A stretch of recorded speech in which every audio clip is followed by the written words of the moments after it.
Ravi, a 35-year-old general manager at a leading multinational, wants to quit his job, but he feels that he cannot. Why? There are loans to be paid for the children's education, the swank SUV, the foreign vacation, and of course the house. He feels stuck and seeks relief in having his evening drinks. He has made one suicide attempt so far, and his family is worried for him. The management of his company sees a risk continuing with Ravi in senior management and promotes his contemporary. The company offers him a golden handshake. Although Ravi gets 6 months of his salary, he feels bound in his relationships as a professional, a husband, and a father. The only way out, according to him, is to walk away from it all. 32-year-old Reema was deeply in love. 6 months into the relationship, she found that her boyfriend was cheating on her. Betrayed Seema had stopped meeting even her friends and now barely replies in monosyllables when her family calls her. She believes that romantic relationships are like a prison and has sworn off all relationships. Both Ravi and Reema believe that they would have been fine were it not for their relationships. If only they had been single like the monks, they would have been happier. Both Ravi and Reema define themselves by their relationships. And so the question is, can our relationships create bondage? 6 conditions under which relationships can possibly cause a sense of bondage. 1. If we define ourselves by them, relationships can cause a sense of bondage. If one defines oneself by a relationship, then one's self-worth is at stake.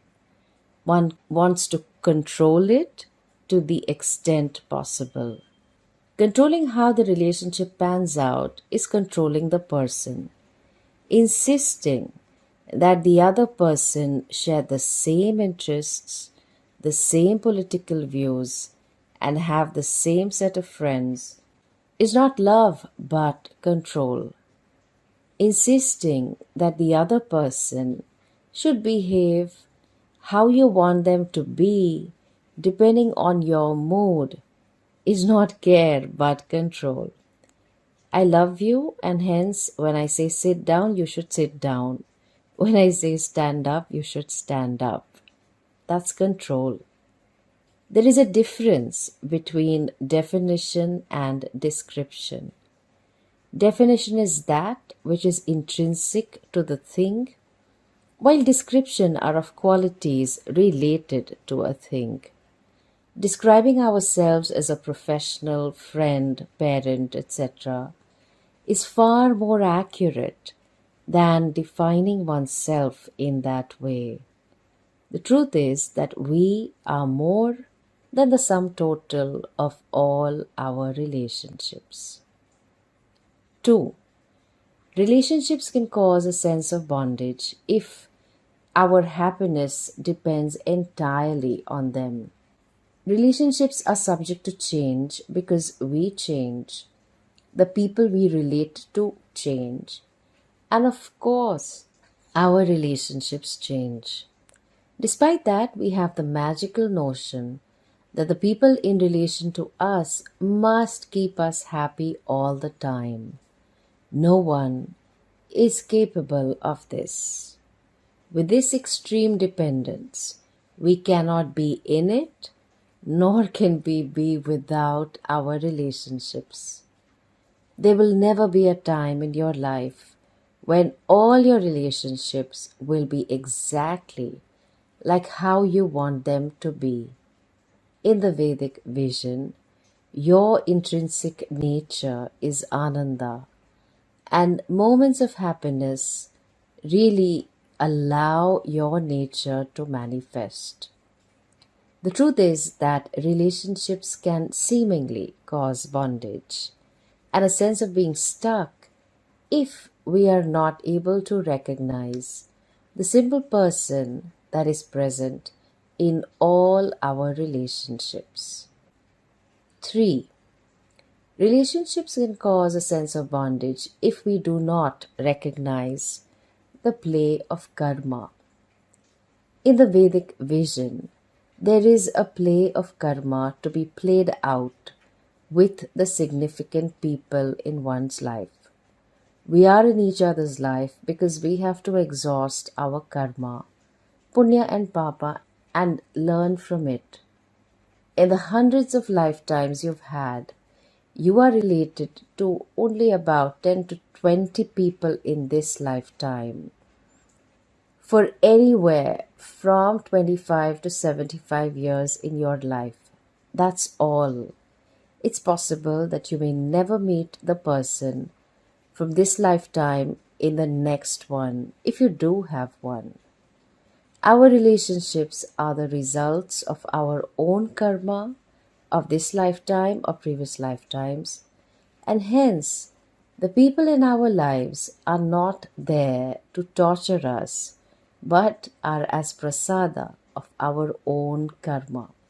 If we experience bondage, we need to shift to the script of dharma and embody dharma, do what is to be done, so that we are not stuck. The purpose of life is not to just improve the quality of our relationships, but moksha, seeing that you are the limitless being with and without relationships. 4. Relationships can cause a sense of bondage if we expect moksha from it. Moksha is fullness, freedom from a sense of bondage, where one does not define oneself by anything that is limited. Relationships are a joy and a privilege when one releases the burden of moksha from them. Yes, we can contribute to each other's happiness, but no one can make you completely happy and take away your sense of lack at all times, in all places, and all situations. Not even the relationship with the guru, which is primarily for the sake of knowledge. It's a knowledge that takes place in a relational context that frees one. 5. Relationships can cause a sense of bondage if we do not recognize the choices that are available. The truth is that you, the simple person, chooses to be in relation with your parents, siblings, friends, partner, children, colleagues, etc. There is always a choice to add more relations or to drop any of these relations. There is always a choice to relate more, less, or differently. You don't stop existing if you have a breakup, although it feels devastating. You don't stop existing even if a loved one dies. You exist and you have the privilege to relate to others. 6. Relationships can cause a sense of bondage if we are stuck in our identity as an experiencer.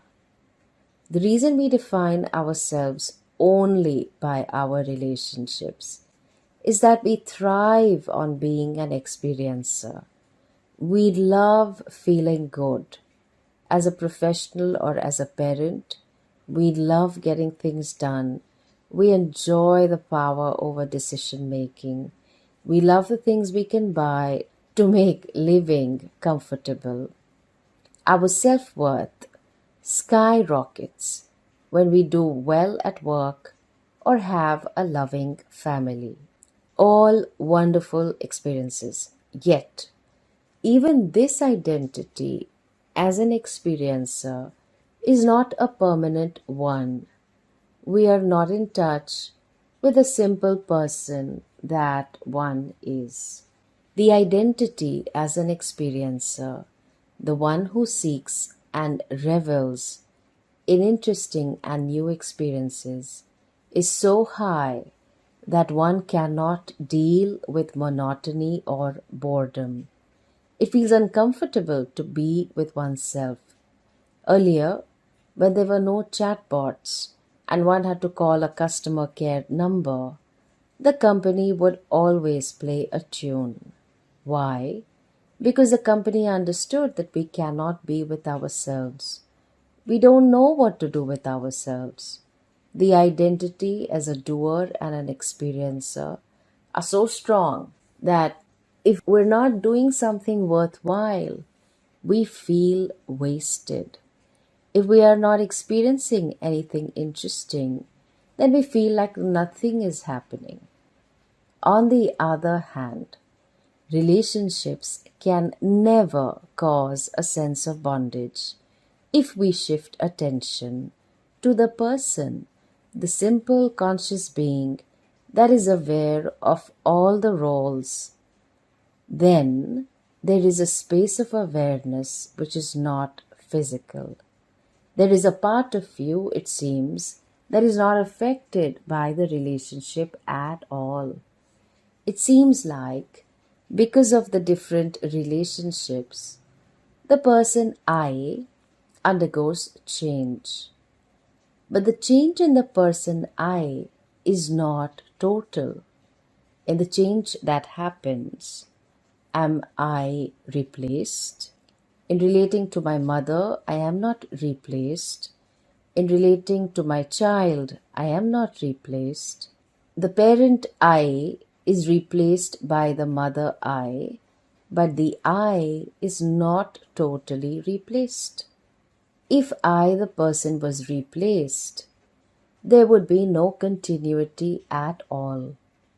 If I is totally replaced, there would be neither parent nor daughter or son, because the one who related to the child has vanished, while a new one who has appeared in its place cannot have a relationship with anyone else.